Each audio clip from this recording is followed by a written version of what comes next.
Okay, thank you everyone for attending the last Veterans Advisory Commission of the year. We will get started with our Pledge of Allegiance from Vice Chair Fulmer and get to work.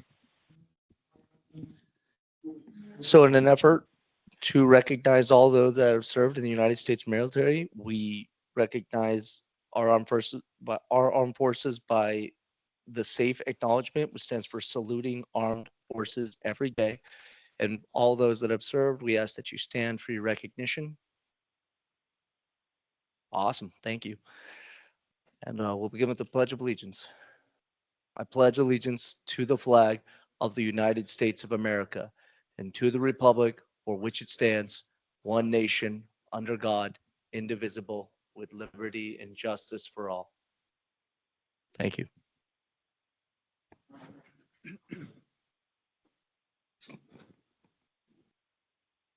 Thank you, Vice Chair Fulmer. We'll move to the next agenda item, please.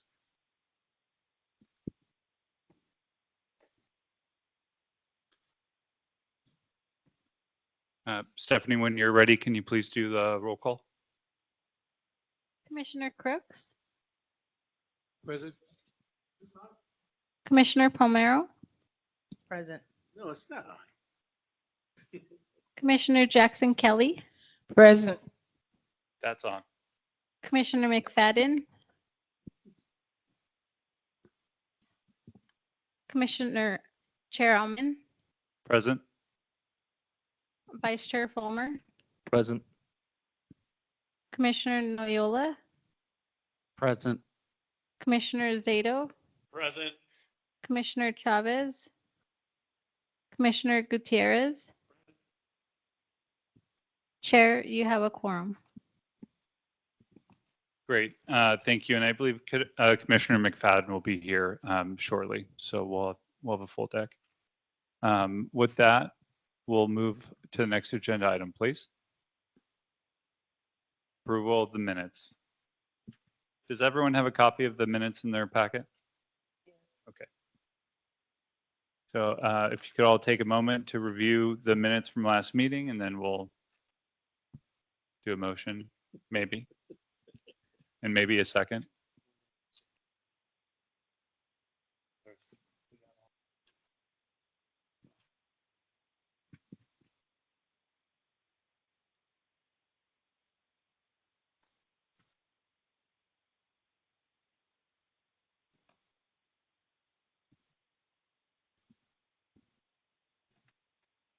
Vice Chair Fulmer, motion to approve minutes. Commissioner Palmero seconds that. We have a motion from Vice Chair Fulmer, second from Commissioner Palmero. Stephanie, can you please take a roll call vote?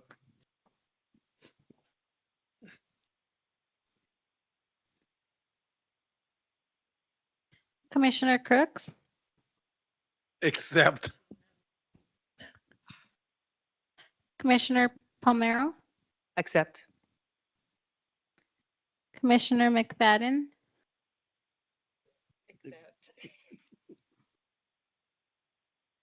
Commissioner Jackson Kelly, Accept.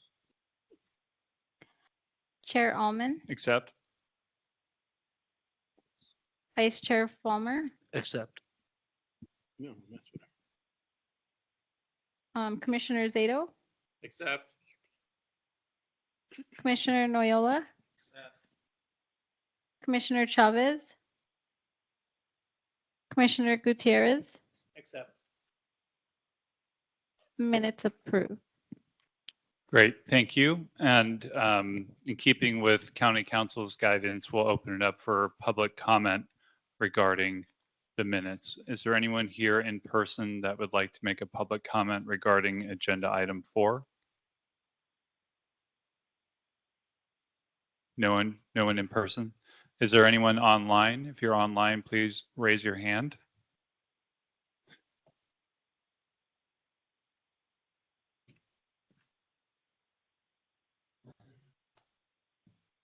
And again, this is just regarding approval of the minutes. We'll have a general public comment later in the session. Nobody online?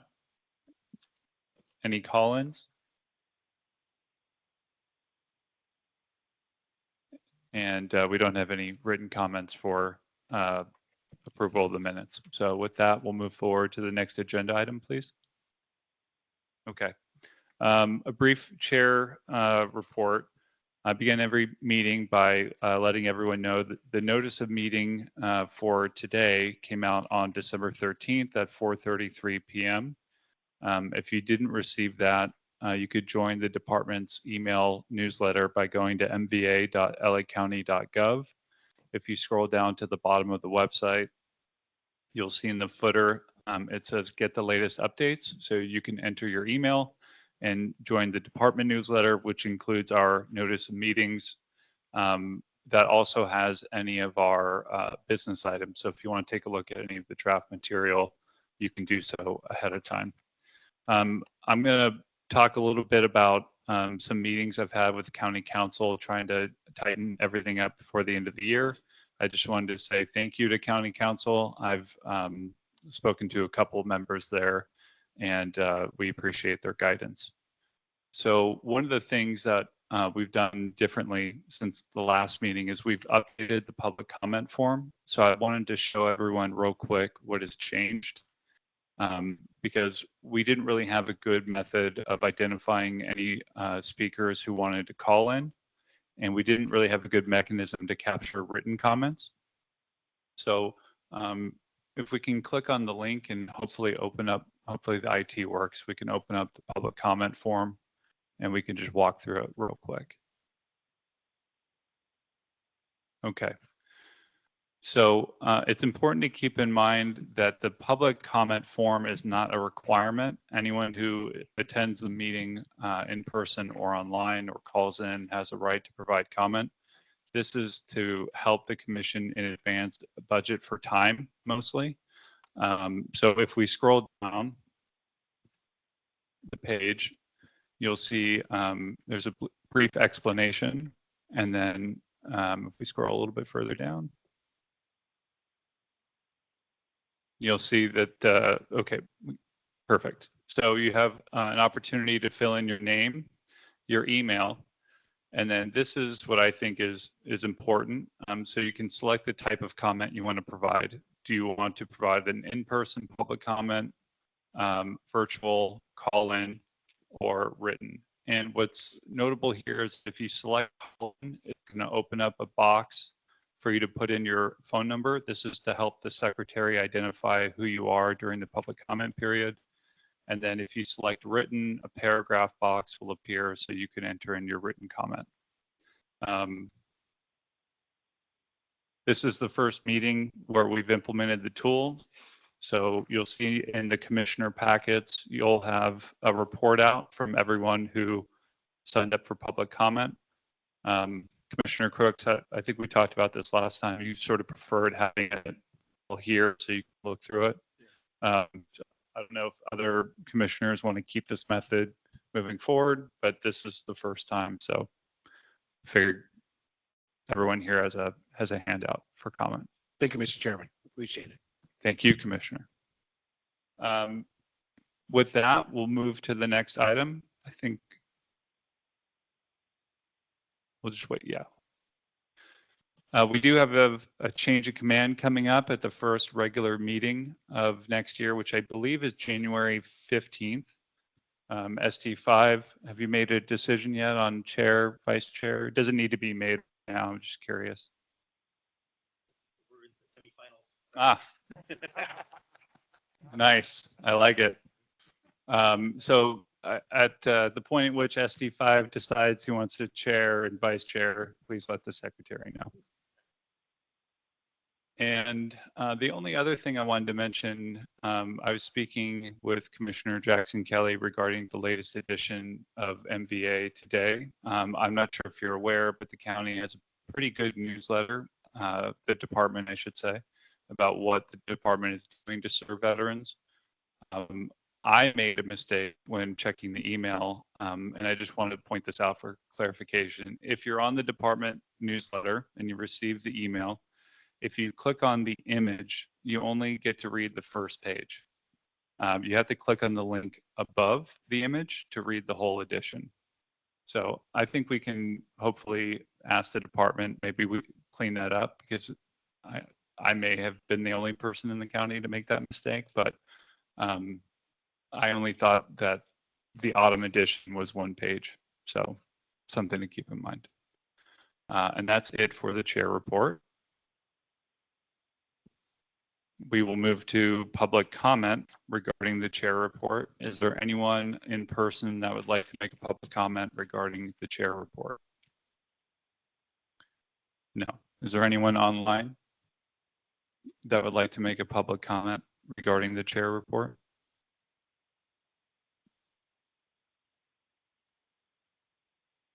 Any call-ins? And there's no written comment. So we'll move forward to the next agenda item.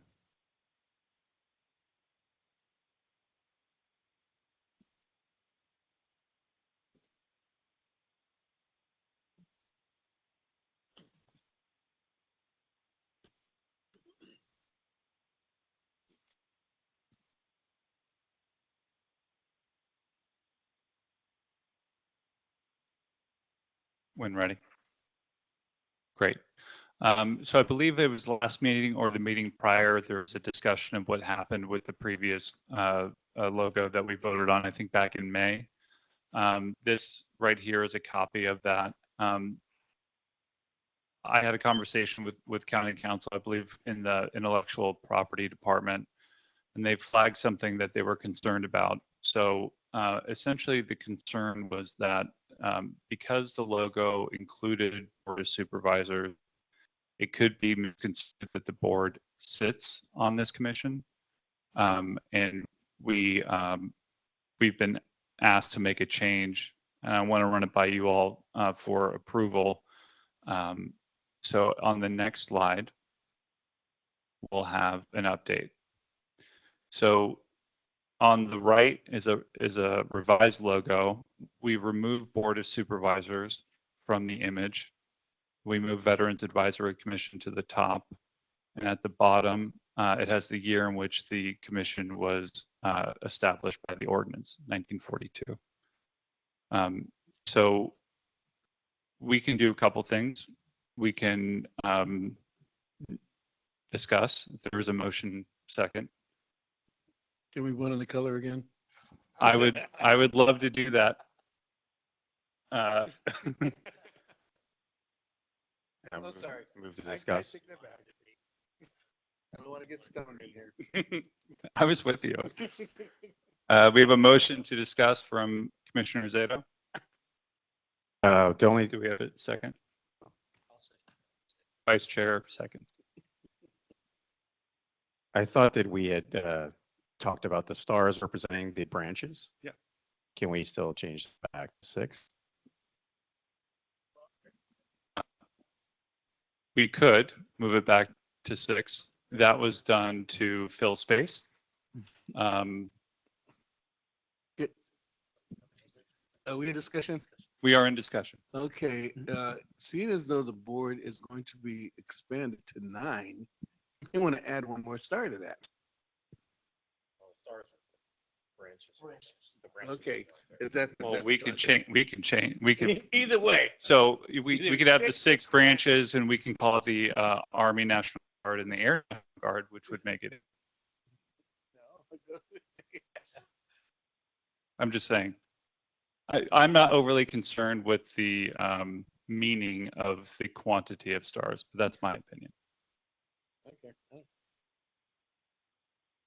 And we don't have to move on this at all. This was just to illustrate what the concern was. And if we do approve it, the next step would be Director Zenner would bring it before the, I believe it's called the cluster for approval.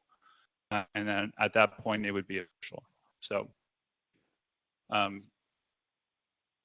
more discussion? Any other thoughts? No thoughts? Okay. Motion. Do I want a motion or do you want a motion? I'd like to, Commissioner Crooks would like to move that we adopt the revised logo with the county council feedback. We have a motion I second. and a second. Stephanie, can you please call a roll call vote?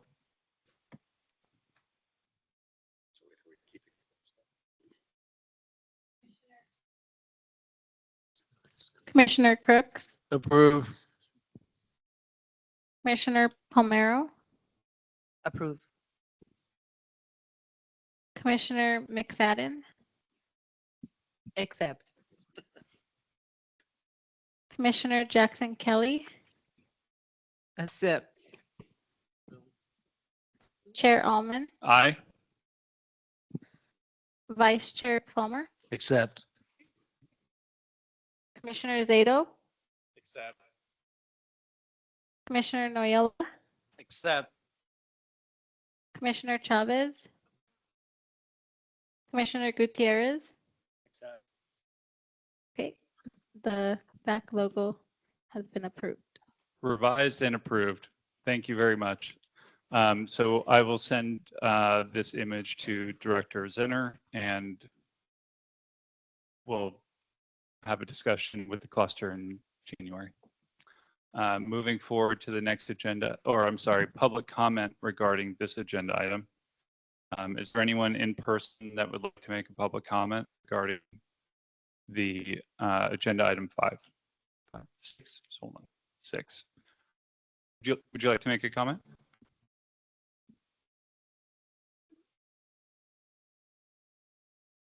So just to reiterate, this is public comment regarding the agenda item 6, and you have 3 minutes.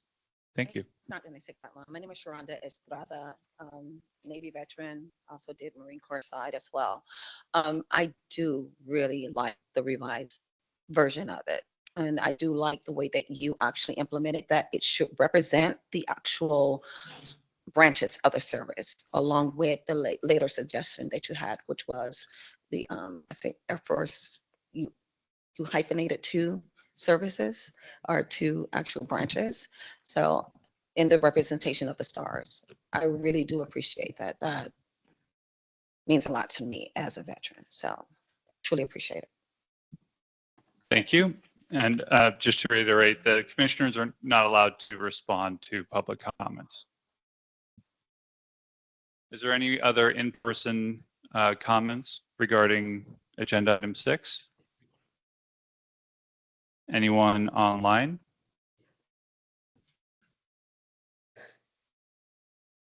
Any call-in? And I don't believe we have any written comments for this agenda item. So we'll move forward to the next item. We have general public comment. So this is again the first time that we have implemented the new comment form. So I'll just read from those comments the comment cards that we have, and then afterwards, if there's anyone here or online that would like to make a comment, we'll accept those as well. So just one moment. Yeah.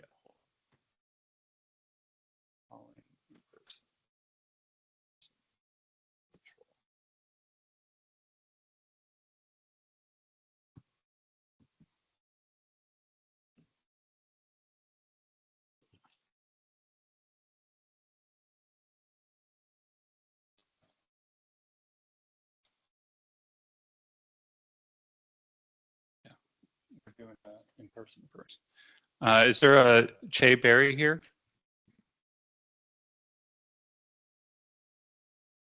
Okay. Che Berry for in person?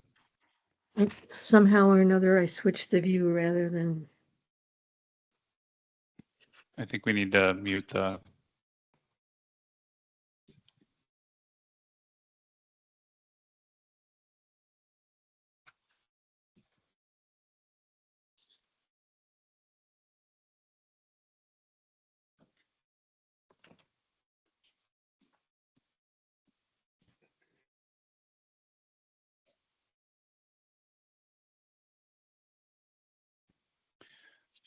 Howard Hernandez in person.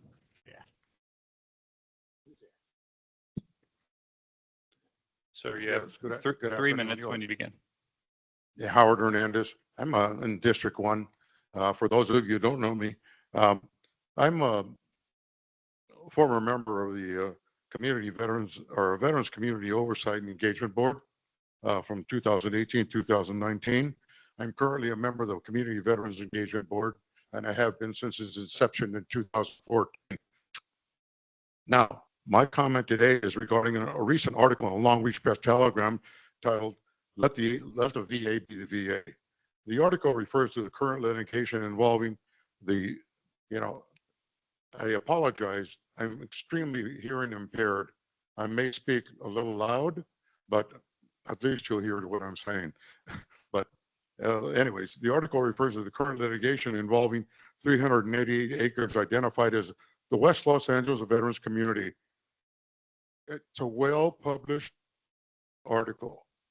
The federal court judge David O'Connor, a Vietnam veteran, issued a broad ruling in favor of veterans for additional temporary and permanent housing on campus. The VA appealed the court order, citing irreparable harm to the agency responsible for veterans care.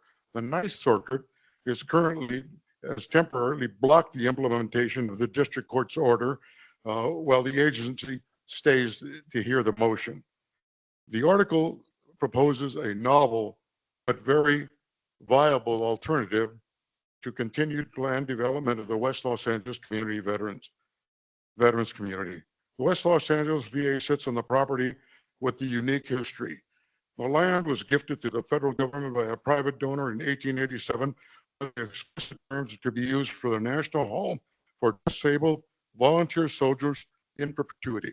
Historically, the partition of the West Los Angeles Hospital and Medical Office located south of Wilshire Boulevard to allow the VA to continue providing healthcare services to veterans.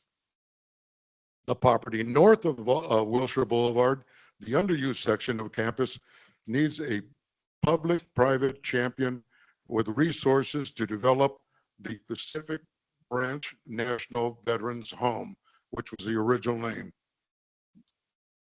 Partitioning the 380 acres would require a transfer of the property north of Wilshire Boulevard from the Veterans Administration to the National Park Service. The National Park Service has the highest favorable rating compared to any other federal agency according to a recent review study.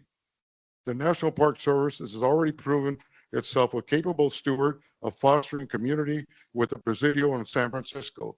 The Presidio's former military base was transferred to the National Park Service in 1994. It is a stunning Hernandez? example of Sorry. time. Time. Okay. The long and the short of it is we really have to address this issue collectively and urge everyone to consider, particularly the supervisors who have been advised that they have to audit everything going in and out of the.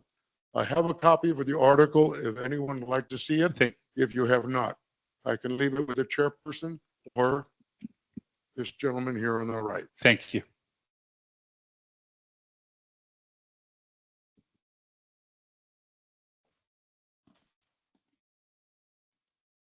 Again, is there a Che Berry here in person?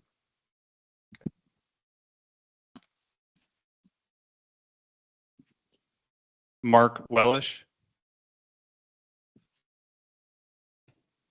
Yeah, I'm Mark Wellish. I'm a retired pediatric orthopedic surgeon who lives in the neighborhood of the West LA campus.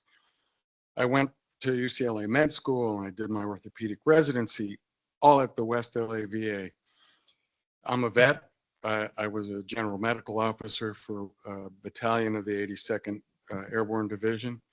But most important, the last 4 years, I've been a member of the Federal Advisory Board that was created by the 2016 VA Lacing Act to monitor the conversion of the North Campus. My experience on the VC OEB has been invaluable. I now believe the VA hospital system is not prepared to create and manage the North Campus of the West LA VA as a multi-purpose community to serve the needs of LA veterans. As a resident and later as an orthopedic consultant to the orthopedic service at the Sepulveda VA campus, we provided high quality medical service to LA's veterans. But my 4 years on the VC OEB let me see that the VA hospital system isn't willing nor prepared to create the comprehensive programs that will best serve the varied needs of LA's vets, let alone the permanent and supportive housing needs of LA's many homeless vets. I concur with my associate here. I've been to the Presidio. I've seen what the National Park Service could do to convert an area into a real Bay Area asset. And perhaps a different federal agency like that one that is more multifaceted and can do a better job to make the North Campus serve veterans' non-medical needs. Housing the unhoused is only a part of the solution for LA's homeless veterans. As we all know, the current homeless situation includes many other issues, including mental illness and addiction. The North Campus could address these problems as well as other solutions like vocational training, veteran students housing, and additionally, the property could finally be made to serve its legacy purpose as a community gathering site for volunteer soldiers, which really isn't in the VA system's current mission. Thanks. Thank you. Is there anyone else here that would like to make a public comment? Please. I don't often do this. My name is Sharonda Deneen Estrada. I am a United States Navy veteran who has taken it upon myself to advocate for myself. Since from June of 1985 to June of 1989, I served in the United States Navy. HS-1 Helo Squadron, NAS Jets, BP-30, worked on P-3 Orions. My rate was mechanical and electrical engineer. Through that course of the time that I was in the military, I experienced a lot of things. Trauma, domestic violence, the whole 9 yards. Military decided to go ahead and I also lost a baby, twins, lost one on the flight deck, taxiing in a P-3 Orion. My discharge was supposed to have been a medical discharge. Instead, I was released 45 days prior to my actual service date and never got a DT-214. Wound up going home to my parents, starting all over. No help from county services or anything like that. Didn't need it. Too educated. Worked for the City of San Diego Fire Department, engineering and capital projects, as well as the Department of Water. I say that to say this. I'm one of the veterans that fell through the cracks. To this date, I have yet to receive any of my benefits. To this date, I am advocating and basically trying to get everything, my reciprocity for my service. Peep this. On my DD-214, when I did get it, the signature on it was not mine. The name, I know how to spell my name, SHARONDA-DENEENESTRADA. My name was spelled SHERONDA-DENEEND, and I don't know what the last name was, but it was not Estrada. Long story short, I do have representation now through legal aid. They are advocating for me. All of my things that I have, the acronyms and behind my name is TBI, which is traumatic brain injury, PTSD, anxiety, MST, military sexual trauma, a whole lot of things. But me standing here today, you will not know that because I'm not a victim, I'm a victor, which is why I'm here. I've never attended any of your meetings, but I did want to make sure that my voice was heard. I plan on making change. I plan on being the change. I am the change, which is why I'm here today. I have come to this building on several occasions, and I'm so glad that I met Mr. George. I don't know his last name, but he was one of the wonderful men who helped me to helped guide me to some of the resources that this building had to offer. And I'm so pleased to be a part of this and to know everybody that's on the commissions. All right, but to share my story is a long story. However, the short end of it is I'm the squeaky wheel that's gonna get oiled. Um, I did meet with DAV, the legal aid, the women's veteran warriors on point, and they have been very good with regards to giving me the actual group therapy that's necessary for me. And a lot of other resources. I was one of those veterans that came here displaced, but understand this. Education, I taught at Autism Learning Partners. I wound up breaking my back, which wound up putting me on my back. Had a double surgery, front and back, split open, put back together again. Recently, March the 7th. Time. Okay, either way, I just wanted to thank you guys for just letting me have this particular time to speak to you guys, and hopefully that you guys can advocate for veterans like me that have fallen through the crack. Thank you. Thank you. Is there anyone else in person that would like to make a comment?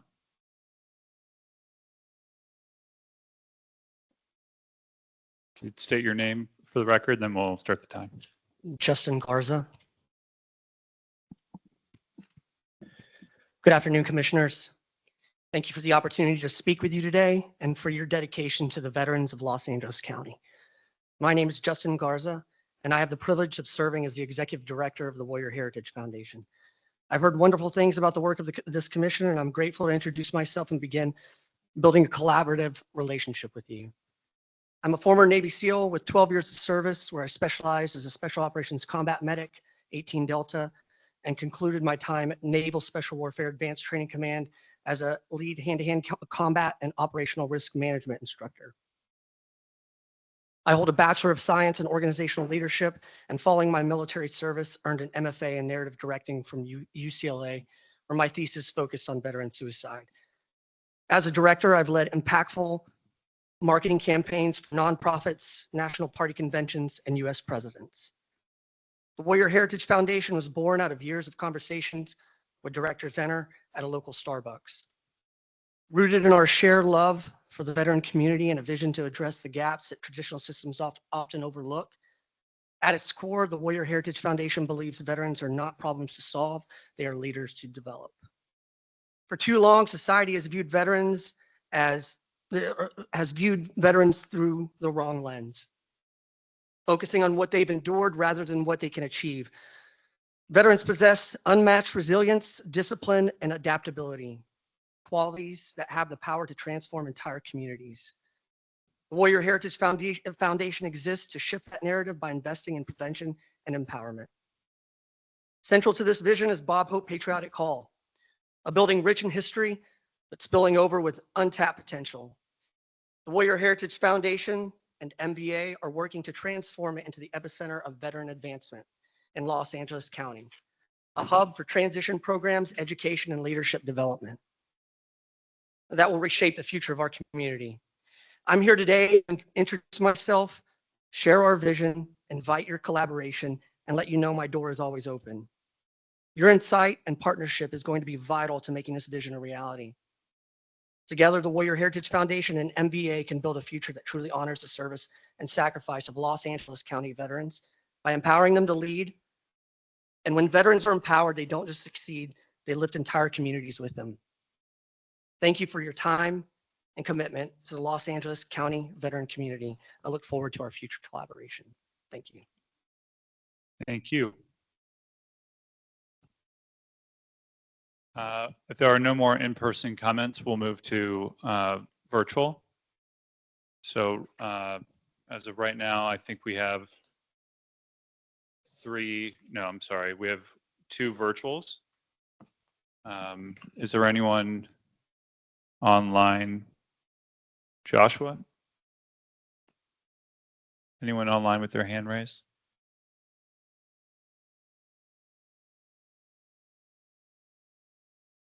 No one online? Okay. Then we'll move to the call-in.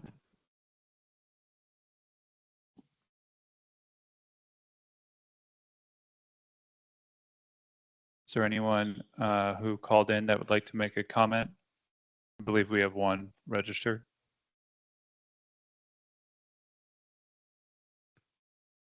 Yeah. Okay.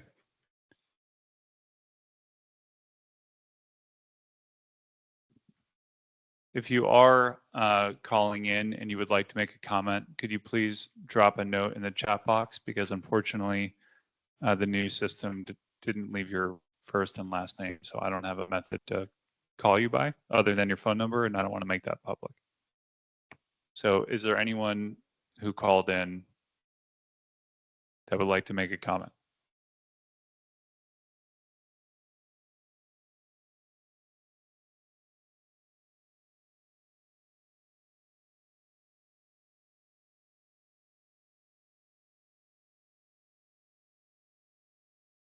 No? Okay. And then for today, I believe we have 2 written comments, which are submitted in your commission packet. And I believe that will conclude public comment. Thank you. We'll move forward to the next agenda item, please. Okay. In your commissioner packet, you should see a draft version of the bylaws. This would be our 3rd iteration. I emailed with county council this morning to get clarification on a procedure. So in the past, we've read all of these documents into the record, which can be time consuming. The guidance that we received is as long as the documents are shared in the notice of meeting to the public in advance, we are not required to reread the entire document. So I can if you want me to, but it's 5 pages. So I don't think it's necessary. For the most part, the public has heard this twice already. These are minor refinements. So I would ask commissioners, if you have an opportunity in your packet, please review the draft. And then if we can do a motion and second, we can get to discussion. Thank you.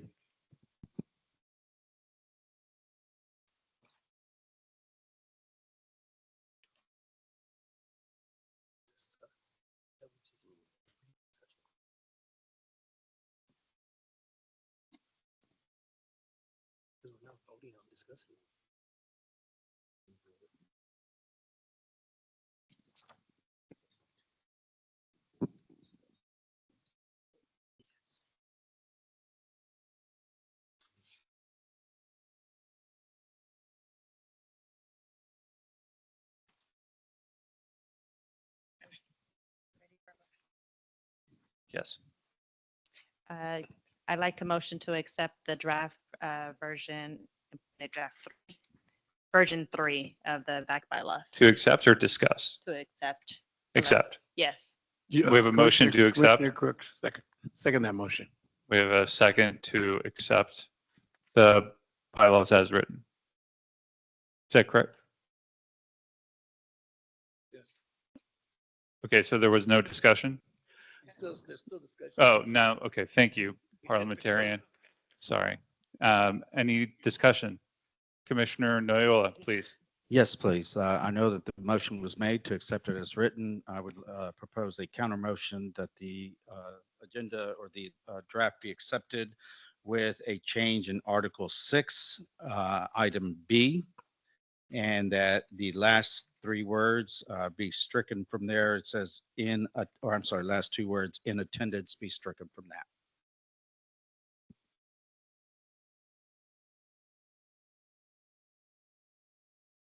3 or 2 words? In attendance? In attendance or members in attendance? In attendance. I'm sorry. Yes, by striking that, then the period would be after the word members. Okay.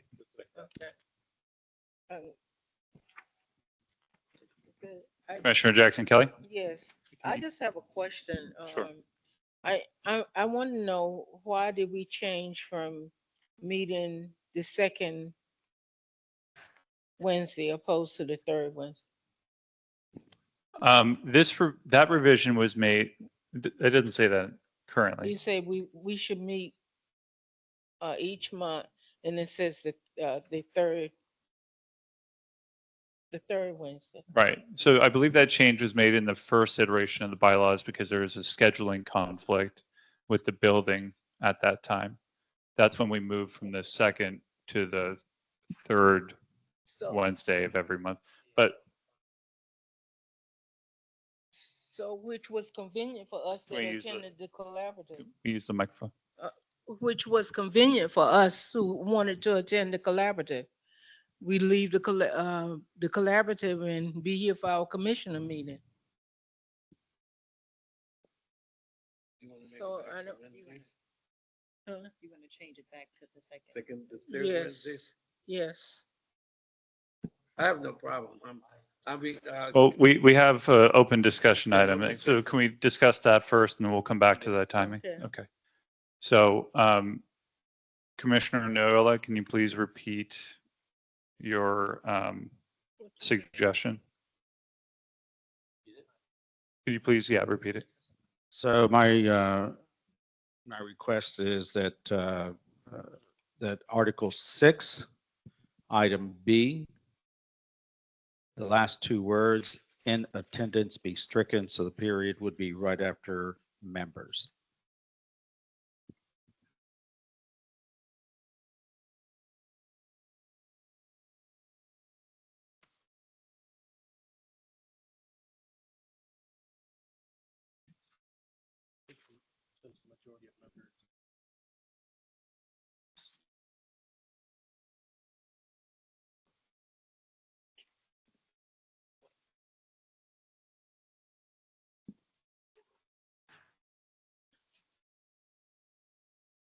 Do you have any thoughts on that, Commissioner Crooks?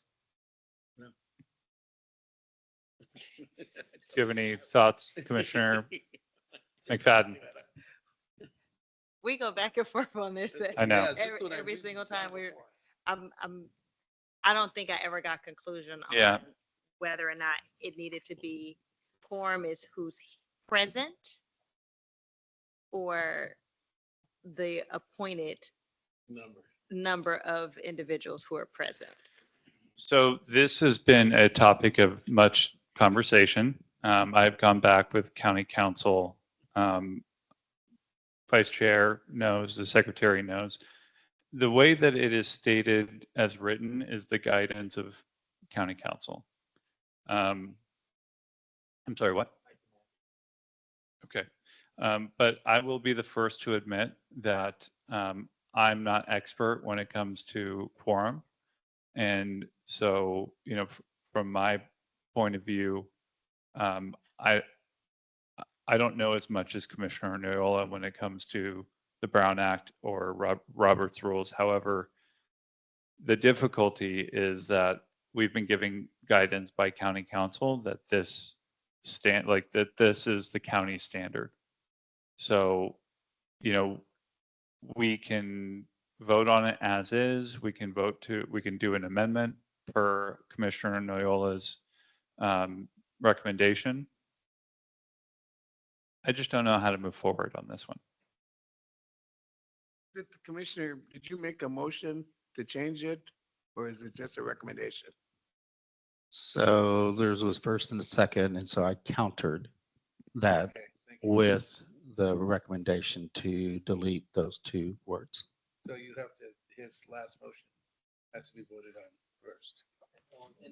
So I believe it would require a second, and I think then the most current motion would be voted on first. Yes.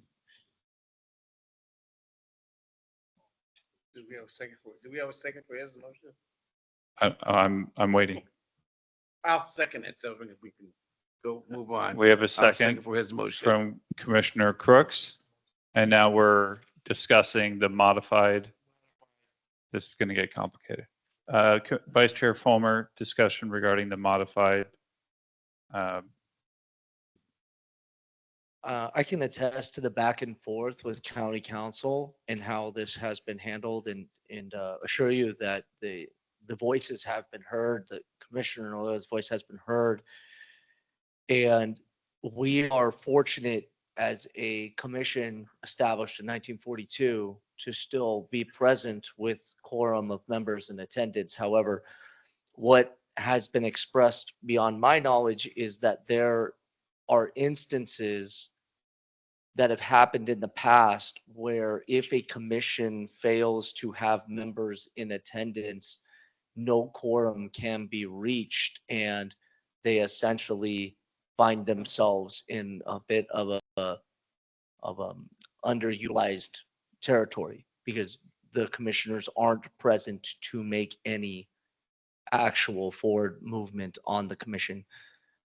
Where we don't know the exact rule, or where we do know that the Brown Act and Robert's rules, we can tell you that there has, we as the chair and vice chair can tell you that there has been active dialogue back and forth, and the advisement does make sense. It does make sense as to why we keep it as written.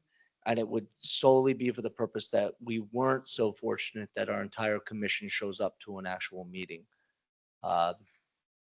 That's what I can say about that. Commissioner Noila, could you explain in your opinion why that's a material difference in terms of the way that it's phrased? So as my explanation has been and continues to be, is that the Board of Supervisor is the one that holds the authority to create boards and determine what the membership is. The commission does not have the ability to change it, and the bylaws do not supersede the Board of Directors or state law. This word, the way it's written, and if you notice that throughout the bylaws, it says appointed members. It doesn't say appointment members in attendance. This is the only place where it says in attendance.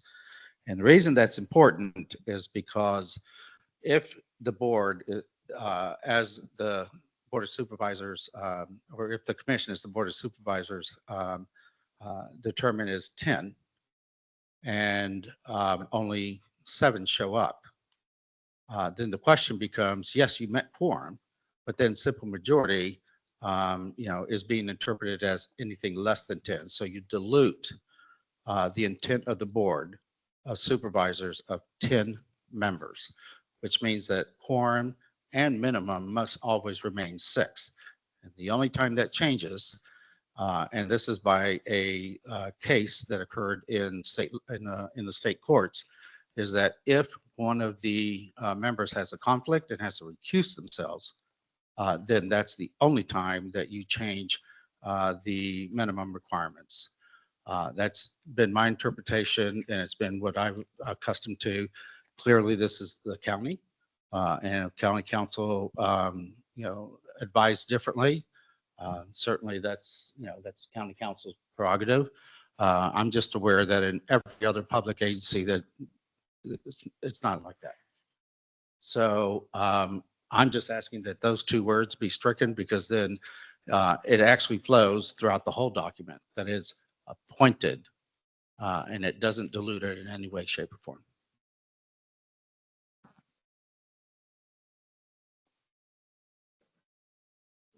Call for the question. This is any more discussion. Is there Commissioner Gutierrez? Do you have a thought? No, Commissioner Doyola successfully confused me more. Okay. Yeah. Okay. I had a thought. Well, we do not have to, obviously we do not have to vote on this. This could be ST5's burden to take on as the first order of business. I will say I have tried my best to get clarity from county council. They've given us pretty clear instructions, but that does not mean that we have to act on this. And then I also believe, Commissioner Jackson Kelly, you have a second issue that you wanted to raise regarding the day of our meetings. That's secondary. That's a different. You have one motion right now. His motion. Correct. There should be a totally separate thing. You have to deal with that. Wait, hold on. Sorry. Do you want Only to one. vote on his motion first? That's what you have to. Robert's rules. Thank says you. You have to. Thank you. Put mine all- We have a motion to adopt Motion to adopt Commissioner to- Noyola's to strike edit. those- To strike those, to strike in in attendance attendance out. from Article Article 6 6, yes. E. B, I'm sorry, Bravo. 6 Bravo. Yes, that's, would you like to call for the question? I thought we already did that. Oh, yeah, call for the vote. Don't we need a second? We did. Yep. Yeah, I Oh, did. that's I- first? Okay, second. Thank you. So then we Uh, can go on. Stephanie, could you please call a vote?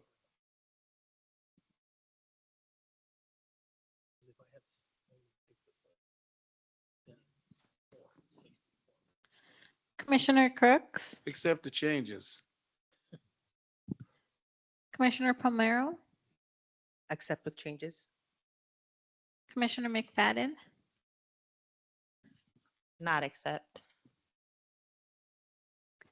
Commissioner Jackson Kelly, Accept.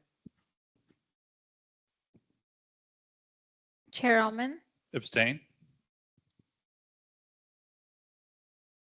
Vice Chair Palmer, Not accept.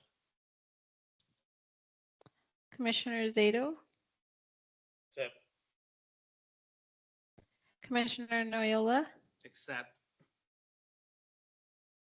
Commissioner Chavez, Accept. Commissioner Gutierrez, No.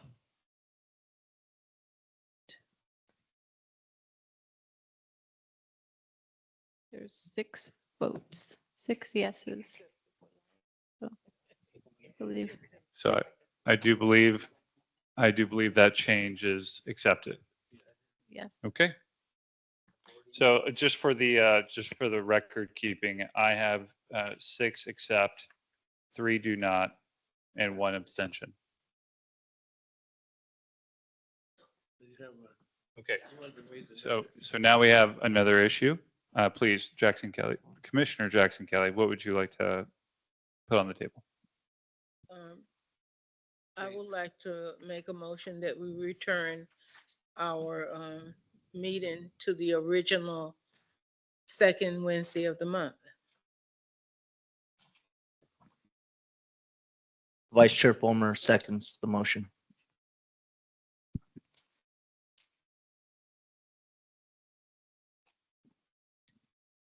Any discussion?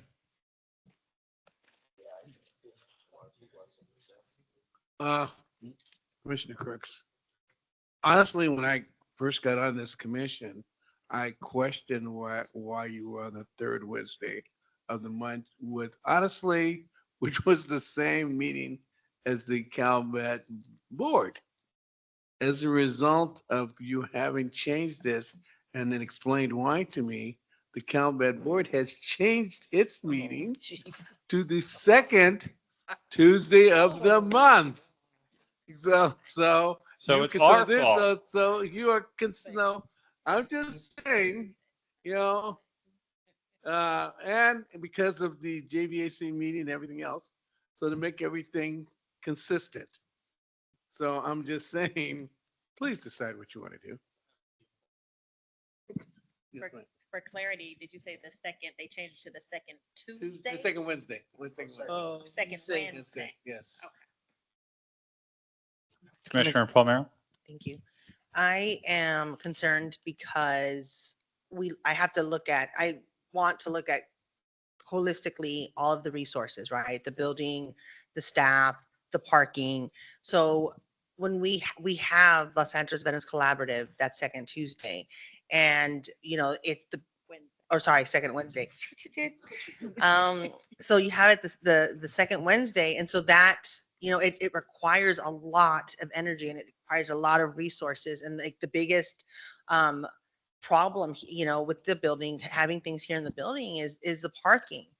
People coming in, people coming out, people coming, and so that, because I am a chair, I think I want to state I state my case, but then also recluse myself from voting because it affects me. That's a whole day of serving. And it is an honor and a privilege. And I love being able to serve my community, but it's a lot to want to do everything all in one day.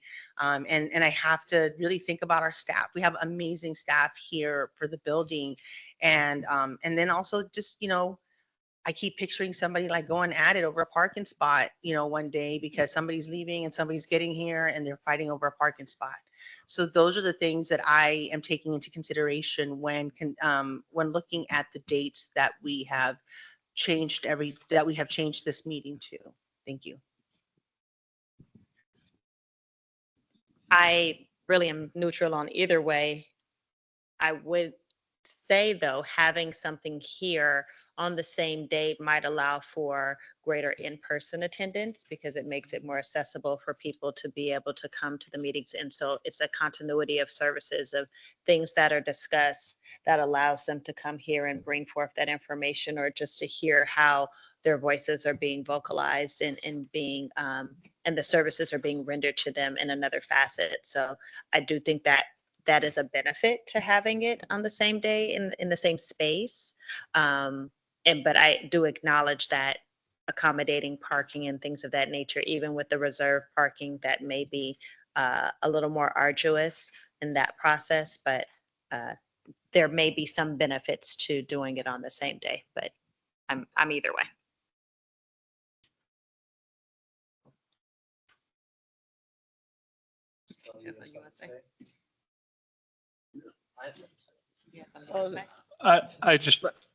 I was not aware that they had changed their meeting date.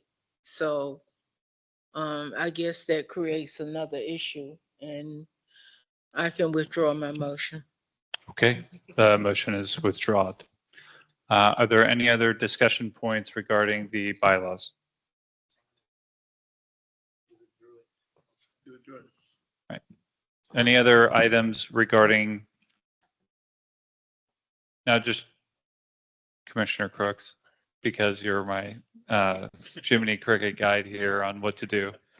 Because we accepted a modification to the bylaws, was it just that modification or is it all just one modification? So we would still need to do a motion, second, and a vote for the whole thing. Original motion that who made the original motion? I did. Joanna made the motion.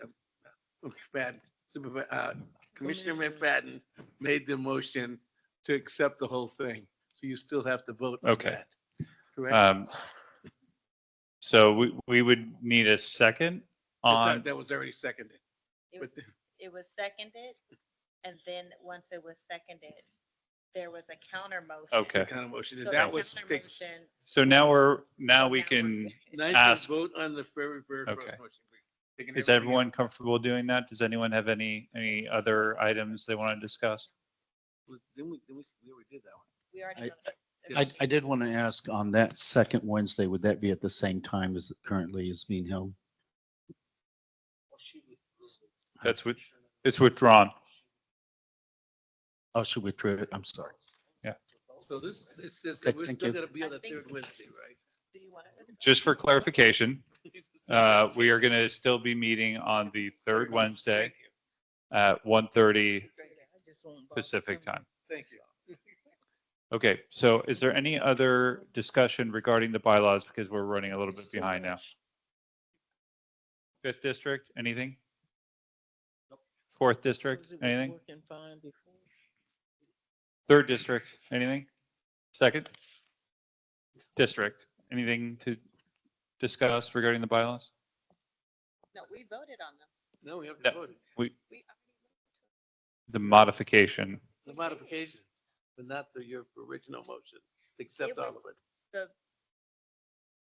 I accepted it. I said I voted to approve it as it was in its entirety. There was an amendment motion made to say, no, we want to vote with the amended changes. And so with the amended changes, we accept voting the whole thing with the amended changes that was voted on. Commissioner Crooks, do you agree? Do you concur with that? Can we do a favor, just a quick voice vote for all? I would rather do it that way. That makes it cleaner. Sure.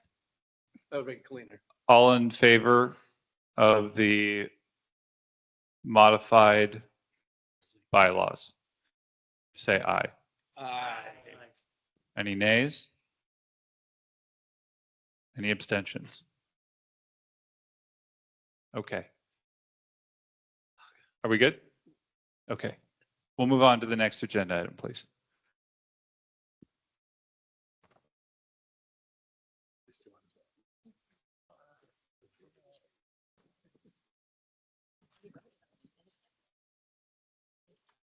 So we'll move on to recommendation 9, which is a recommendation that I drafted following Director Zenner's presentation last month.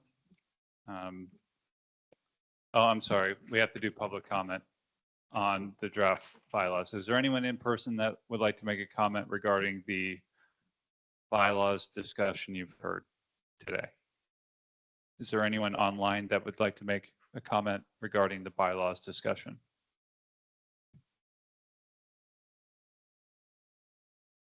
Please raise your digital hand.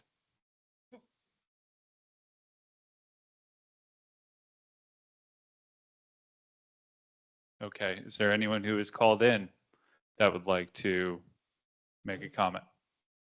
No, and no written comments. Okay, we'll move forward to recommendation 9, agenda item 9.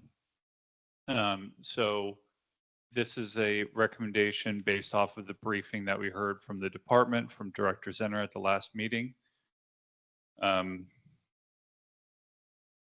We can move to the next slide, please. That's a draft copy of it. So I don't know, is it moving forward as a norm within the commission, if it is, because we've disclosed this to the public in the notice of meeting, do we just want to forego the reading and do discussion? Or do we want to read it into the record? Or do we want to say if it's less than 2 pages, we read it or not? It's really going to be up to ST5 as far as the readings and things like that. So Vice Chair Fulmer. We did, just so the commissioners know, we did ask county council under the advisement of accessibility if that is acceptable, and they did say yes. If this is posted to the public, then it is acceptable to forego the reading in public setting. That was an advisement from county council. And a number of people, just all they do is they read the, therefore it is resolved. Finish, that way, what exactly. Can we use the mic? I'm sorry, that they basically, instead of reading all of it, just read the therefore is resolved, blah, blah, blah. And then that's the only part you need to read. Would you like me to do that? I don't care, honestly. You don't, as per county council, you don't have to read any of it. I'll do that for the sake of discussion. Therefore, be it resolved. Oh, wait, no, I'm sorry. We don't have a motion in second.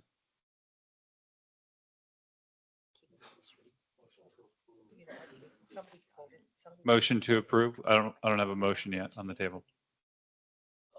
Vice Chair Fulmer, motion to approve recommendation 9 as written.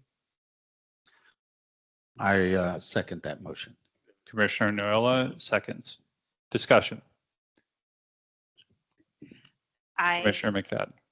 There's the 4th line. That's a quote that's discussing, it's an excerpt Yes.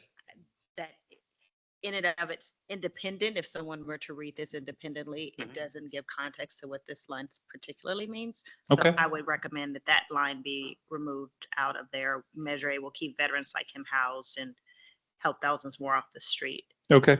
Can I pull it up real quick just for, I have no problem striking it, but I want to show where that came from.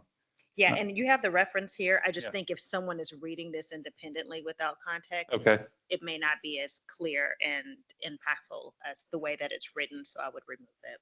Okay. I'm happy to strike it. That's my recommendation. Any other discussion regarding that striking, quote, Measure A will keep veterans like him housed and will help thousands more off the streets? Commissioner Palmero, I just want to also say that I'm in agreement. Because this is going to be permanent record, because we are, it's a recommendation. We want to make sure that it's based more on fact than opinion. And so quotes like that one, and even on the last one where it says, LA County is in a unique position to demonstrate that ending veterans homelessness is possible with proper vision, funding, and leadership. Those two seem very opinion focused as opposed to everything else that is factual. And so I really would just ask that we would examine it and see what we come up with together, because I find that those two opinions take away from the strength of this Okay. recommendation. I just want to pull up the footnote 3 just to demonstrate to the public where this came from.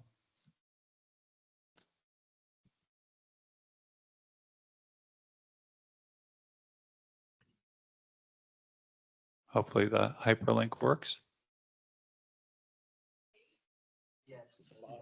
So at the very bottom, you'll see footnote 3. It's the third link.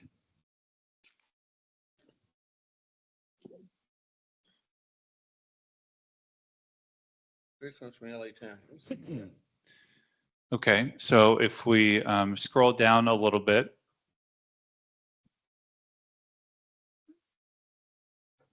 okay, so it's right there in the flyer. How U.S. Army veteran David got off the streets and into housing. That quote is taken from the flyer, the red box. So I understand you're saying it's an opinion, but it's quoted. That's a factual representation of the flyer. I understand that. Yeah. And I thank you so much for bringing that up. But at the same time, it's their opinion again, right? We're taking that quote from whoever it is that was being, who said it.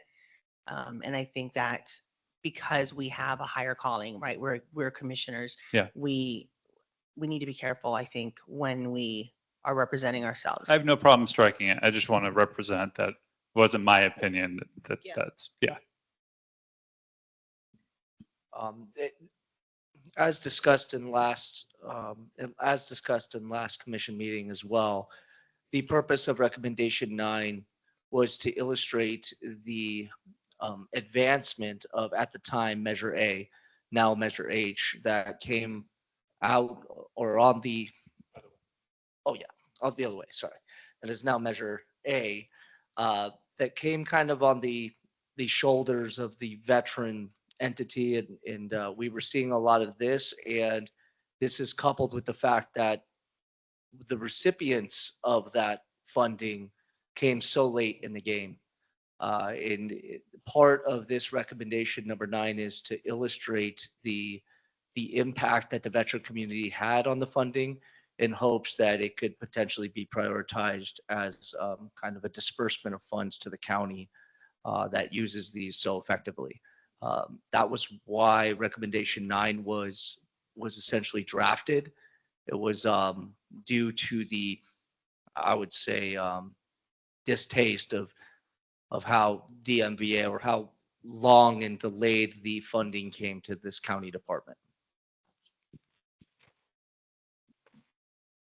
I just want to go back to Commissioner Palmero's suggestion regarding modification of the last whereas clause.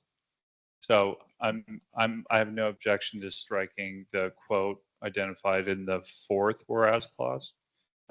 What would be your suggestion regarding the last whereas clause, or you just want to strike it altogether? I would like that to be discussed. I believe that it should be stricken, but I would love to hear what my fellow commissioners Okay. have to say about that as well. Commissioners, any thoughts, suggestions regarding the last whereas clause? Commissioner Crooks, based on what she stated and that it is an opinion, I would just go ahead and strike it. That way we get a consensus of the commission. versus hanging, it just hanging there. Okay. Commissioner McFadden.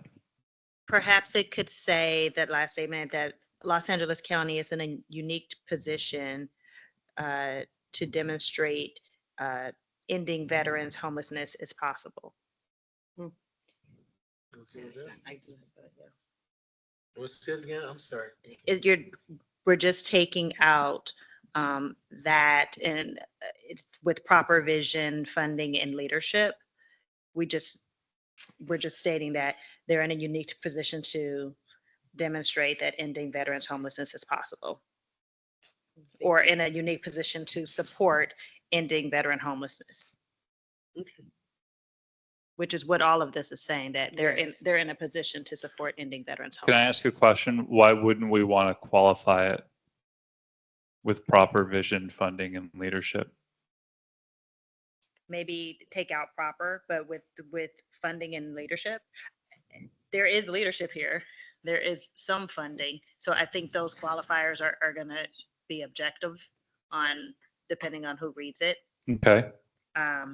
But something that we're just saying is that, hey, based on the information, LA County, whereas based on the information, LA County is in a position to support ending veterans homelessness with vision. You can put with funding and leadership if you want to keep the funding in there.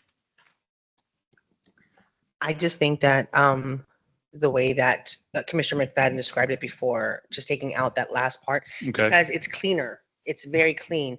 Here it's, what do you call it? It's compound and it doesn't need to be. It's Los Angeles County. Los Angeles County is in a unique position to demonstrate that ending veteran homelessness is possible. Period. Period. Yes. Okay. Any other commissioners having thoughts, opinion, agree with the recommendations from Commissioner Palmero and Commissioner McFadden? Commissioner McFadden, do you agree with that? Period. Okay. Commissioner Noyola. Thank you. I do believe that Los Angeles Board of Supervisors did put out a statement about their policy on ending homelessness. And I want to make sure that we're not just saying just veterans, even though we're the Veterans Commission, but that we're actually in support of the board, recommending that veterans is part of that population. So, I just don't recall what their exact verbiage was on their statement on ending homelessness. Well, I would say our jurisdiction is specific to veterans. So I mean, I would keep it specific to veterans. And that's my opinion, but I don't know if other commissioners have other opinions. I agree with that opinion, right? That is our job, is to advocate for fellow veterans. And so that is where we're going to focus and that's where we're going to do our push. If we were advocating for puppies or whatever, then that would be, we're the commissioners of puppies, then that would be a different thing. So this is our this is our area, and this is where we should stand strong, is advocating for our fellow veterans. Commissioner of Puppies does sound cool. I agree with that. I think I lost track of Commissioner Crooks's suggestion that we want to read the last part into the record. Therefore, be it resolved on December 18th, 2024, Los Angeles County Veterans Advisory Commission recommends that the Board of Supervisors fully resource the Department of Military and Veteran Affairs in the amount of $8.2 million using Measure A revenue starting July 1st, 2025. So by my count, we have two modifications. We're striking the quote from the fourth whereas clause, and we're modifying the last whereas clause to read, Los Angeles County is in a unique position to demonstrate that ending veterans homelessness is possible, period. Okay. Commissioner Zato? I motion to vote with the amendments. Commissioner Zato motions. Do we have a second? With Commissioner Crooks, I second that motion. Commissioner Crooks seconds. Stephanie, can we please do a roll call vote?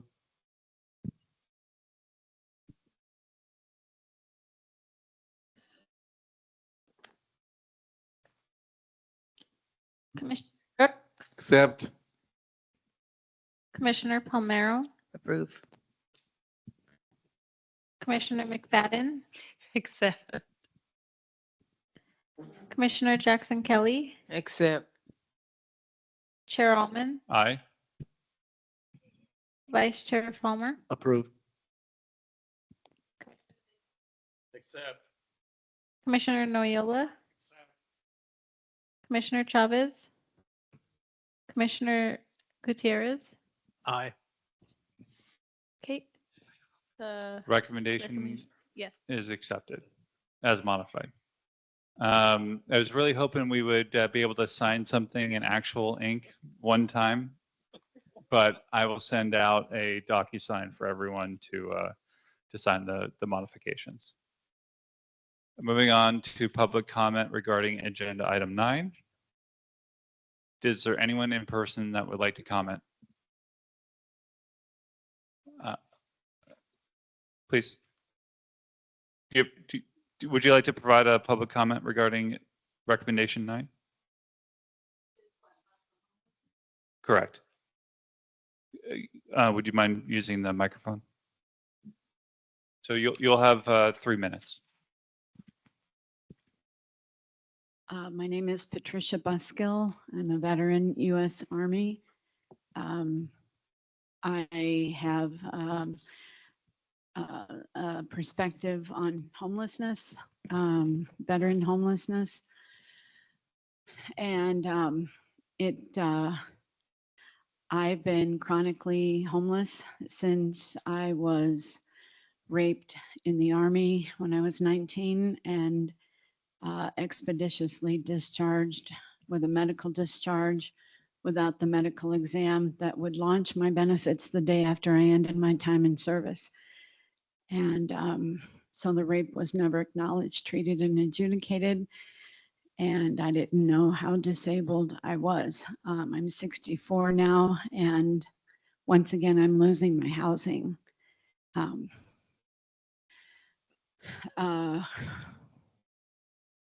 So some of the, I don't know how much 3 minutes is, but 1 minute and 45 seconds. okay, thank you. So first, I was told that I don't, at 100%, I'm over income for HUD-VASH. And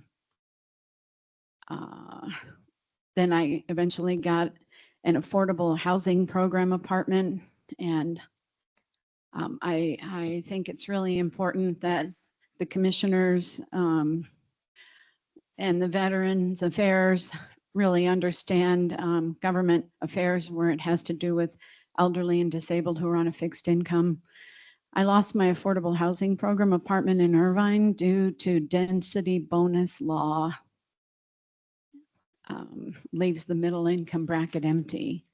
So when my disability increased from very low to low, I was told I had to move out. So I moved back into my car, lived in my car for 3 years after mastectomy. So I'm sorry I'm not being very succinct here, but I frankly would like to ask for support in getting my 32 years of missed benefits. But I have knowledge of what goes on for a homeless veteran on the street, and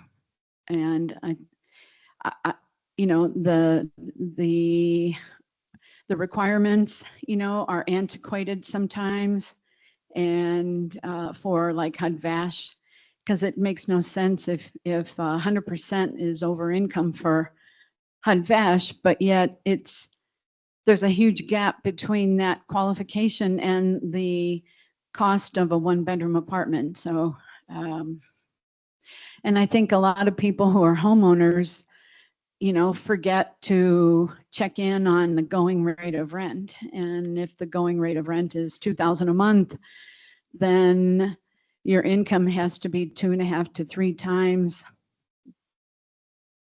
the rent in order, you know what I mean? Sorry, I'm not. No, it's okay. familiar. It's about time. So thank you very much. Appreciate it. We have another in-person comment, please, and you'll have 3 minutes. Okay, great. My name is Sharonda Estrada again. I just want to comment on what she laid out. Homelessness is a problem for veterans. I'm too, by myself in that situation. After my back surgery, it became very difficult for me because my job decided that they wanted me to resign, which they cut my check. No income. I wound up at the Salvation Army in Downey, Bell, California. And then they put me through their program. I'm like, I don't fit your program because one story does not fit for everyone else.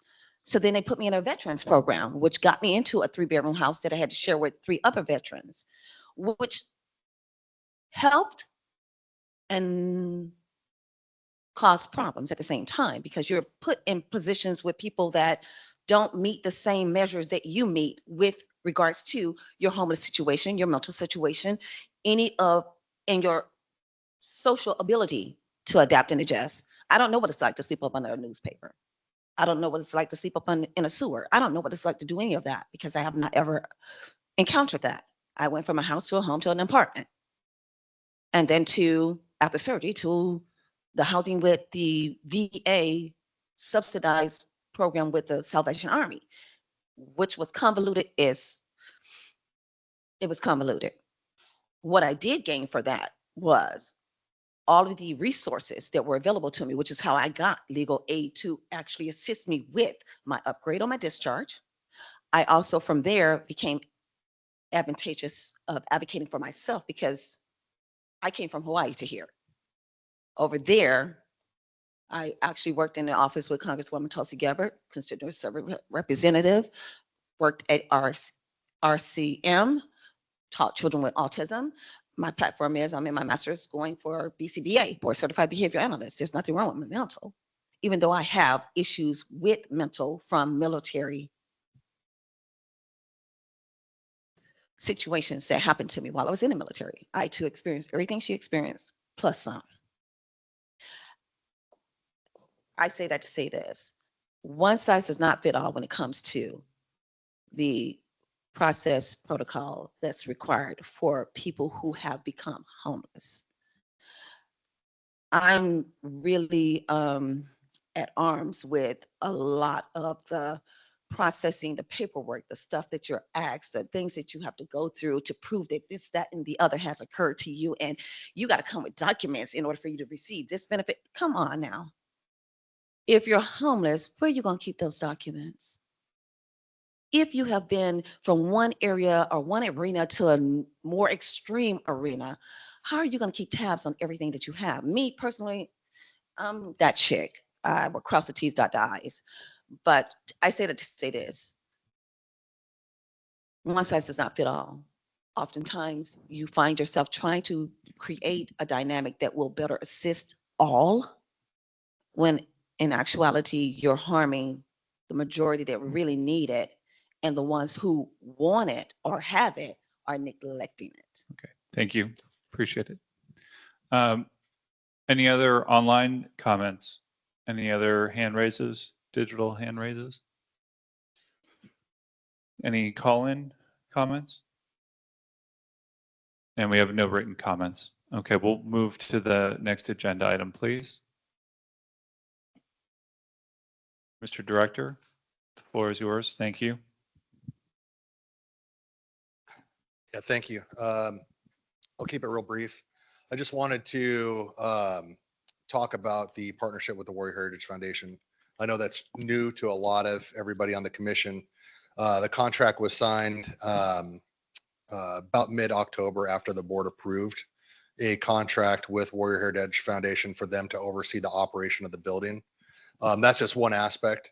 Operating the building, it comes with a lot, and we as a small department often don't get funded the way other departments do. And so when there's a mandate across county departments, we're handling stuff that, we don't have the funding to do. So our building manager, George, is not just the building manager. He's the risk management lead. He's also the ergonomic safety guy. It's like out of control. And so Warrior Heritage Foundation step in to take care of all the events. On the website, you can go, veteran organizations can go and apply to and potentially get one of the two $2,500 grants per month to do an event at the hall. But even if no funding is needed, to get space at the hall. So they're handling that piece. Part of the contract involves a share of event space that they rent out. So in the past, what I heard, the department would rent space out to anybody that wanted to rent it out. And so our building got damaged. It got to a point to where they had to get security deposits because there'd be graffiti on the walls, there'd be a mirror ripped off the bathroom wall, missing artifacts. And so we're very strategic this time around. Warrior Heritage Foundation is specifically looking at marketing to weddings. There's going to be the biggest wedding expo in the entire country that they're going to hopefully get some of the folks there to come down and check out the hall to potentially rent it out.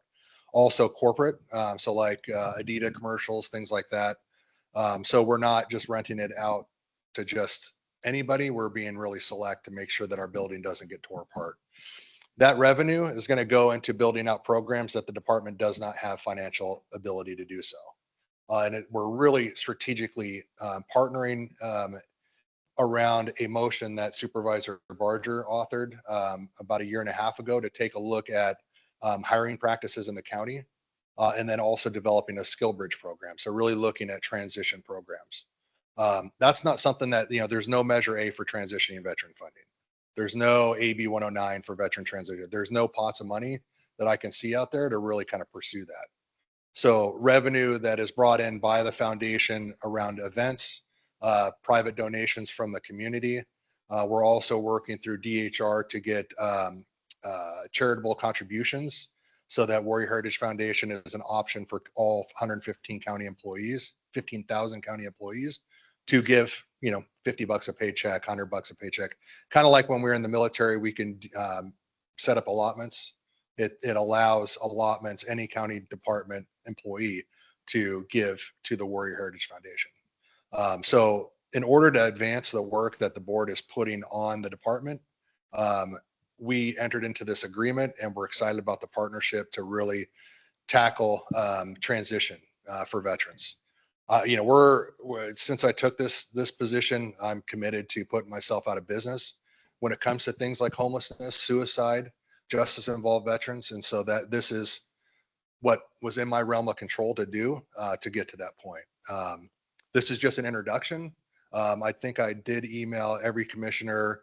I had the Warrior Heritage Foundation folks on those emails.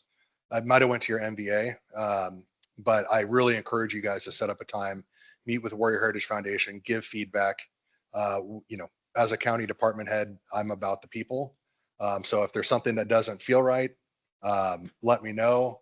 If the event thing isn't going smoothly, let me know. It's not going to go smooth. I'm just going to tell you right now. It's chaotic. Like what George had to deal with, he get calls, emails all over the place. It is, so we had to I asked Warrior Heritage Foundation to create a process so that we can start managing it. But any kind of process that I'm involved in generally is not great out of the gate. It takes some refinement. So I was just one step above an ASVAB waiver. So, it's going to have problems, but I see you guys walk in and you walk by each other and it's like you guys all want to be around each other. This is a community right here. So you guys have my phone number. If you don't, I will give it to you. Call me anytime. We're going to get this right and we're going to put ourselves out of business. Thank you.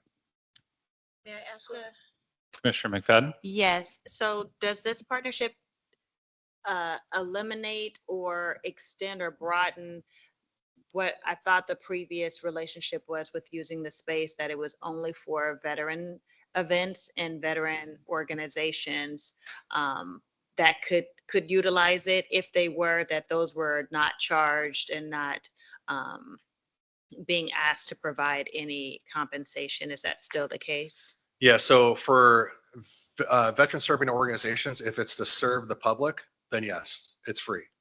If it's after hours, we incur costs around security and custodial. We're currently looking for ways to be able to offset that regardless. So there's no charge. We're also looking into, there was a request by Commissioner Crooks to look into the military veteran statute. I'm not an attorney, so I'm not going to weigh in on my interpretation. We're waiting for county council. But I will share that with the commission once we get it. But yeah, that's the intent, is to, figure out, we can't afford it, how the department used to operate. We just wouldn't hire VSOs and use that cost savings to fund everybody's events and keep the building open. That's just not acceptable to me. And that's not what I got from the board when they hired me. They wanted me to fill the vacancies as quick as possible because their constituents were talking about long wait times, not being able to get a hold of their VSO. So we're kind of in this conundrum to where, like, we got to find the funding. Down the road, it might be Warrior Heritage Foundation's able to raise enough private money to where we can offset. That's ultimately, that would be great. We're also going to include it in the budget. I actually had a conversation with SD4 Actual.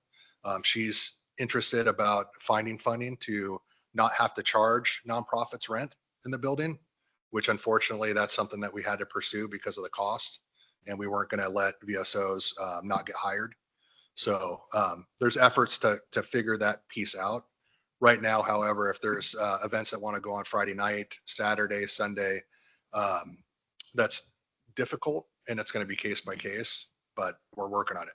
Now, for a veteran that wants to have an event in the building, if it's to serve the larger community, then that it would be free. If it's a veteran that wants to come in and make money off the building, or come in or, host a high school reunion or something like that, that's where we'll offer a discount. And then if it's like a corporation or, somebody that wants to plan their wedding, that's not a veteran, there's a list of prices for the space. I can't remember. I think if it's a veteran that wants to have a wedding, there's the discount for the veteran that wants to have the wedding too. So. Commissioner Jackson Kelly. Yeah. So, but if it's a veteran organization that wants to have something, they still have to go through the Heritage Foundation, right? Yeah, Okay. we're just trying to, Commissioner, we're just trying to streamline the process because all of our staff wear many, many hats, and George was giving a couple more on top of the building. So we have to look to streamline it. Okay, well, I personally, I had requested to have the Jackie Robinson Post birthday here for our post, Jackie Robinson American Legion Post. And this was before I was aware of this. And then all of a sudden I got information that I need to contact them about it. So I don't understand, if I had requested before this was put in place, why I have to go through them. Mm-hmm. Yeah, let me circle back around with George and see how that happened.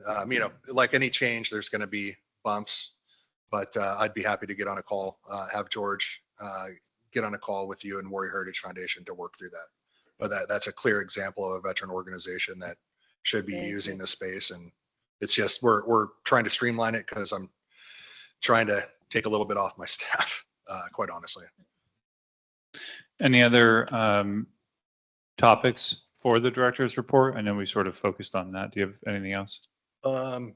No, we're preparing our budget. We're going to be submitting our budget. It has, aside from just the Measure A piece, we do have some other positions to help support the infrastructure of the department. We did bring on Dr. Ali Taib to lead the Veteran Suicide Review Team and veteran work. He's a PhD in nursing, a Navy veteran, also having him look at our data collection practices. So we're really excited to have him on board. We also contracted with PAL Strategies. We're moving away from Stone Mountain, which is owned by Mr. Wilson. We're now using PAL Strategies. We have a new PIO, Shayna, who I'm sure will come and visit the commission as soon as she's fully on board. But she's absolutely excellent. So that's been a big change with the department. Yeah, that's pretty much it. I would say major updates for the board or the commission. Any other questions for Director Zenner from the commission? And there is a January 31st welcome breakfast sponsored by Warrior Heritage Foundation and MBA. So if you guys are available, we'd love to have you guys there. Okay. I think we can flip past about 54 slides here. And growing. Yeah. So we're gonna hope you read like RoboCop. You could just scan. Oh, we'll go back. Do we have any public comment regarding the department report? Anyone in person? Is there any comments? Sorry, go ahead. Just one quick question. Are we invited to that breakfast? Unfortunately, there was no response. Oh, okay, Yeah. that was it. Okay. But everything else is great. Thank you. Sorry, it's formality. Any other people in person that would like to make a comment? Okay. I reached out to the Department of Veteran Affairs, VBA yesterday, and the representative told me to call the 2 MST coordinators in the 310 area code, that they can assist me in getting my 32 years of missed benefits. And they don't answer their phone like all day yesterday. Those 2 females did not answer their phone. So I wasn't even able to leave a message. And so I'm not sure if the agent at VBA gave me accurate information, and it's a little late in my game to keep being routed to dead ends, So can anybody have any ideas on how I can receive my benefits so that I can house myself? I'm sorry, we can't respond to a public Oh, comment. okay. Yeah, but maybe after the meeting you can. Oh, thank you. Yeah. Anyone in person?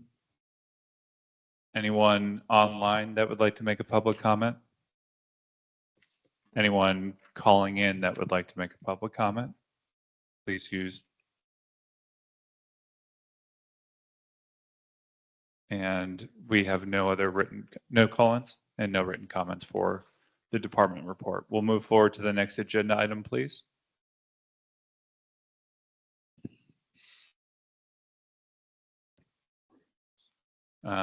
Future agenda items, I would say, I don't know, ST5, do you want to wipe this slate clean and go into January fresh? Do you want to request more topics? I defer to the incoming leadership on what to do. I still believe that the landfill issue is a big problem on the campus and it needs an answer, but it's at the discretion of ST5. Let's do it. Was there anything on the license plate program? I didn't know what that was. I brought it up because I was under the impression that there could be that there was a rev share opportunity, but I'm willing to wipe that off the schedule. I didn't know. I was asking. Yeah. Yeah, we're willing to leave them. I mean, I know they're all yours for the most part, but I think To be fair, OTH is not mine. that's fair. Yeah. Same district, but it's okay. Yeah, no, I think there's still good topics. I'm not sure on the revenue share how much of an answer you'll get for that one, Yeah, I don't know. but it's worth a shot to see what. I don't know if we've had a point of contact for that yet or anything. Yeah, I'm willing to strike it. I mean, you can. If you strike it, I'll chase them down off course. It doesn't have to sit. Use the microphone, please. Yeah, It doesn't have to sit on the future agenda items. As we all know, that OTH has been there for quite some time. It's a little bit of a rabbit hole. I believe it will resurface when answers are provided. I don't think it would deter us from searching for the answers if it wasn't on future agenda items. so are we looking at not having anything for January? I think it'd be nice to start the year clean Okay. at the discretion of the new chair. Okay. Yeah. I still think it's incredibly important for LA County public health to provide an update on what's happening with the landfill closure at VA West LA, because it potentially impacts a lot of the future development on the campus. So that's my only request. I think if Vice Chair Fulmer, you want to rescind the OTH item 1, I'll rescind item 3. Anyone else have comments for future agenda items? Yes. Chair, I would like to consider having a discussion about the issues that were brought up in public comment today under general comment regarding the VA campus and the housing situation.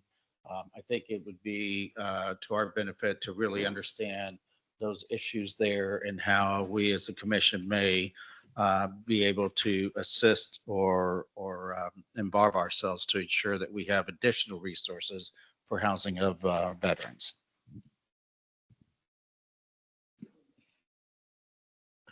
How would you concisely describe that topic in just update on VA, the West VA campus? Okay. Are we still calling it master plan, or we're away from that now?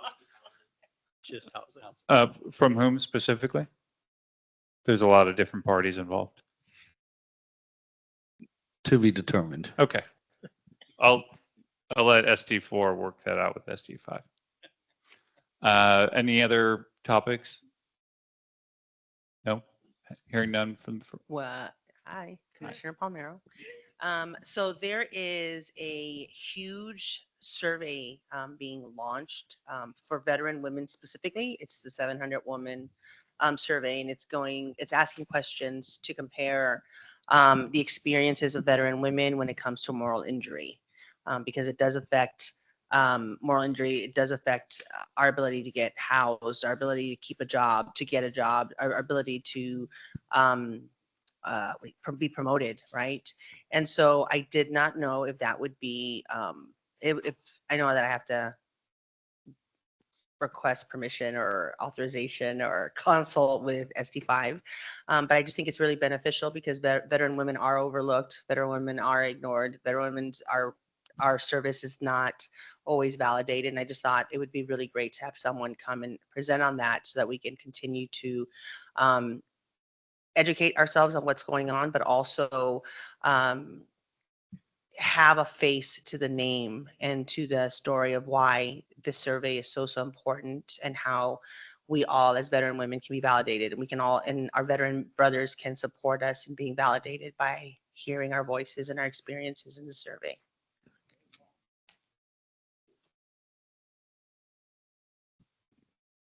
Okay. ST2, any other potential topics going into next year?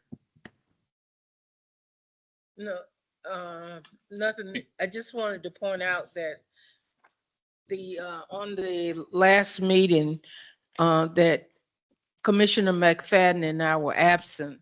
We were with our supervisor, Holly Mitchell, and we did several things that day, including taking a tour of the new area that's designated Crenshaw, off of Crenshaw Boulevard. And we also went to the college and saw the mural that this young lady did. So if you get a chance to go out to the college down Dominguez Hill, it is one of the most graphic things that I've seen in a while.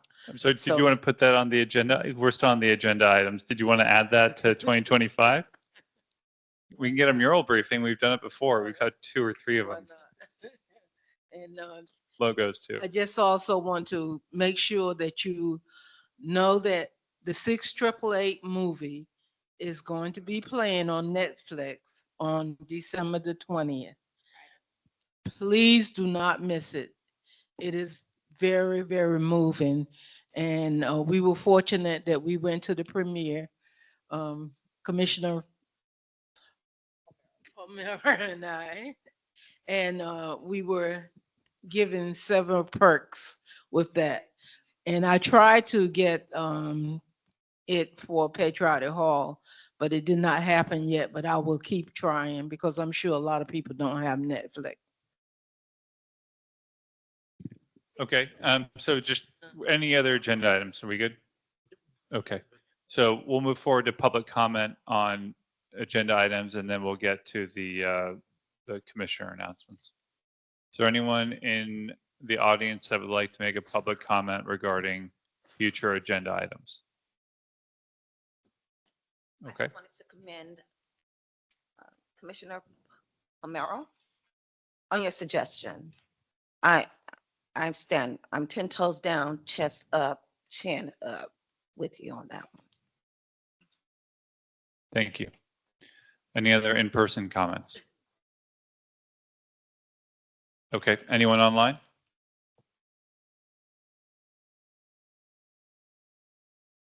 Written comment, or I'm sorry, call in? Call in too, okay. And then no written comments, so we can move on to the next agenda item. Commissioner announcements. First District, Commissioner Crooks. What's on Okay, your mind? just so you know, I'm not trying to bypass the commission. When I went to the director about what was going on with the company overseeing direction of how this building is designated as a Veterans Memorial Building. Therefore, there are certain rules that apply to it that do not apply to any other county facility.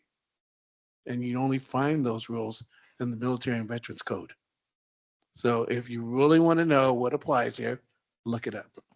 That's as I told the director, instead of giving him this what I think thing, I asked him to please go to county council and ask their opinion before we spoke, correct? Because I didn't want to go there and say, I think blah, blah, blah. And he goes, no, well, I don't know what, therefore he knows exactly what the law actually is. So I'm telling each and every one of you, if you have a few minutes, go look up Military and Vets Code, memorial buildings. Okay, thank you. Yeah, and just if I could real quick, it's Article 2 of the California Military and Veterans Code, Section 1191, A8. So I'll say it one more time so I see people scribbling down. Article 2 of the California Military and Veterans Code, Section 1191, A8. It can be very explicit and it's kind of overwhelming. And remember, the Veteran Service Organization, it's usually concerning those organizations that have from the Congress that are certified by the Congress, And that's it. That's all I have. And I do want to say, Chair and Vice Chair, thank you for doing an excellent job. Thanks, buddy. I needed you. Nobody does a better Pledge of Allegiance, let me say that. Commissioner Palmero, Nothing for me, thank you. thank you. Commissioner McFadden. She's like, yes. So SD2 has a town hall coming up in January. We were looking at the date. We were just talking about it, debating on whether it's the 18th or the 25th, but we'll send out the information. It is the 25th. Yay, 20 on the 25th. January 25th. And so we'll make sure that we'll send out all the information with the location so that everyone can be in attendance. These are really, really informative. It's a good way for you to get your voices out there, connect with people within the district and resources that may be available to you specific for your area. So look for it. We'll try to see if we can put it on this website, but we will get it out. And if you're in that district, you can also pay attention to the post for Supervisor Mitchell as well. The theme and the topic will be employment and disability. But that doesn't mean there won't be other services Right. available. Commissioner Jackson Kelly, anything to add? Nothing, thank you. Okay. It is my last meeting. Thank you all for entertaining me for the past 3 years. I think we've done a lot of work. When I took this position, I took it on as a volunteer capacity, but I warned my board office that I don't do anything in small measure. And I really wanted to thank the department staff, Stephanie Guerrero, you're hiding over there. She does a lot of the legwork for this commission, makes everything run on time. I want to thank our IT guy. Where's Jose? Is he here? No, he gets a shout out too. Yeah, he hears everything. He's the IT guy. He reads and hears everything. And of course, Director Zenner for hosting us here, and the AV Club. Sorry, I never got your name. Appreciate it. Keeping us connected digitally, which was crucial during COVID. So I think the past 3 years have been the most productive in the commission's history. 3 sets of bylaws, 2 logos, 9 recommendations, and a partridge in a pear tree. Good stuff. So, and I'm happy to have done it with all of you.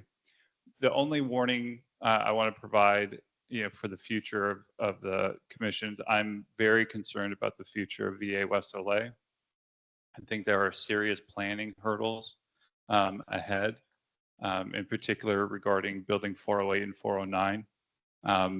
Each one of these leases represents a 99-year lease commitment on behalf of the United States government, and I think they should be taken seriously. So with that, I'll pass it on to my vice. Thank you for everything. 8 of the 9 recommendations came out of the chair over here. Just building 306 on the North Campus of West LA VA. We're 44 Mondays strong, every single Monday. This Monday is the only Monday we're about to miss, and it's a holiday season. It's a holiday special that happens right next to it. So it's kind of a winter wonderland on the West LA VA. It's still on Monday, same time as the Bunker Social, and we have people directing the veterans to that spot instead. However, Building 306, it's the North Campus of West LA VA every single Monday. Free food, which includes lunch, pet food, farmers market drop-offs, and we also now have clothes on a regular basis being dropped off there. So, thank you. Question? Yeah. Do you have veterinary services for those that have service dogs? At the moment, we do not. We are open to all partners and collaborative entities that would like to enhance the veteran engagement.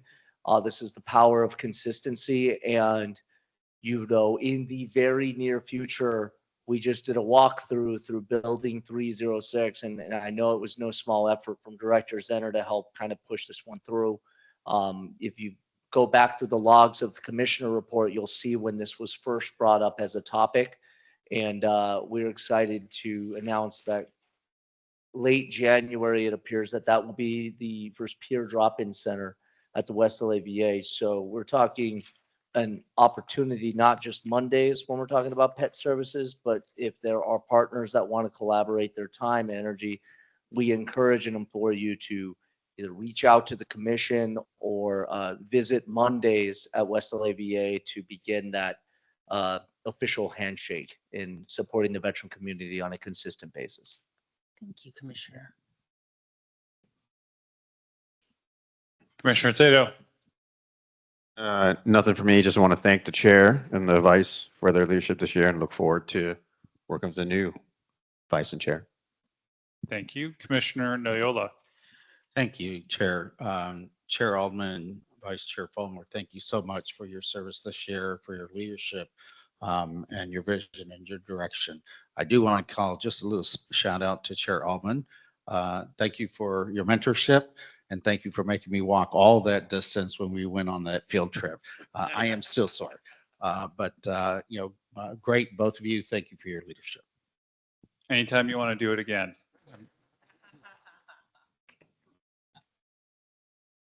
Commissioner Chavez. Okay. Commissioner Gutierrez. Yeah, just a thank you for to the commissioners that attended the 688 event. You guys represented the commission in the way that only you guys can. And I'm always proud of the work that you guys do. I saw the videos and it was just, thank you for what you do. And Chair Alman and Vice Chair Fulmer, thank you for everything you've done here and all the things that you've taught me as I've been on this commission and all the work that you put into it. I know it's a lot of hours and effort that you guys have done, and I appreciate all that. Thank you. Thank you very much. We'll move forward. Oh. Sorry. I know I'm not a commissioner, but I'm just going to jump in here. So you guys know my bosses, so you know. But anyways, yeah, I just want to say it really, you guys have accomplished a lot. You know, Joanna showing up at the JIV event and really kind of participating. Just hearing you and Commissioner Jackson Kelly own your town hall, that means a lot. We can get out of it what we put into this, and we're demonstrating it. And you know, really the pit count going down by over 900. You guys put a recommendation to get the homeless service division off the ground. That put me and NARE on the front lines of interacting with the VA. You know, I work with the California Association of County VSOs. I work with the National Association of County VSOs and the National Association of Counties. They're looking at what we do here across the country. They want to bring me on to the National Association of County VSOs to help drive the healthcare side. Traditionally, nationally, that organization only focuses on the benefits, but because of the work that we've done here together, we're building a model and we're getting counties from across the country. There's 3,068 other counties across the country. We're getting them looking at what we're doing and wanting what we do. So you guys are a big part of that, and just want to say thank you. And Chair and Vice, appreciate the leadership.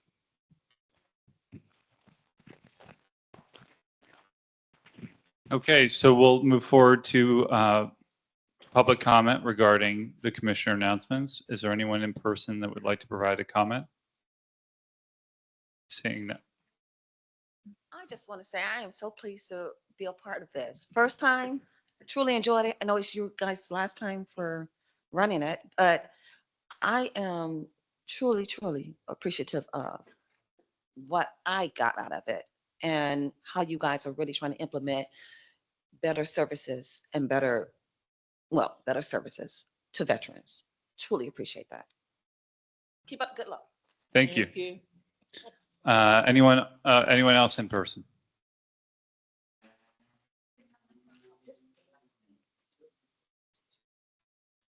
We're required to do public comment after every agenda item. Yeah, no problem. Anyone online? Any call-ins? And no written comments regarding public comment or commissioner announcements. We'll move forward to the next agenda item. And before I use this trusty gavel, I just want to say I really enjoyed working with everyone here. Have a great holiday. SD3 out. We're done.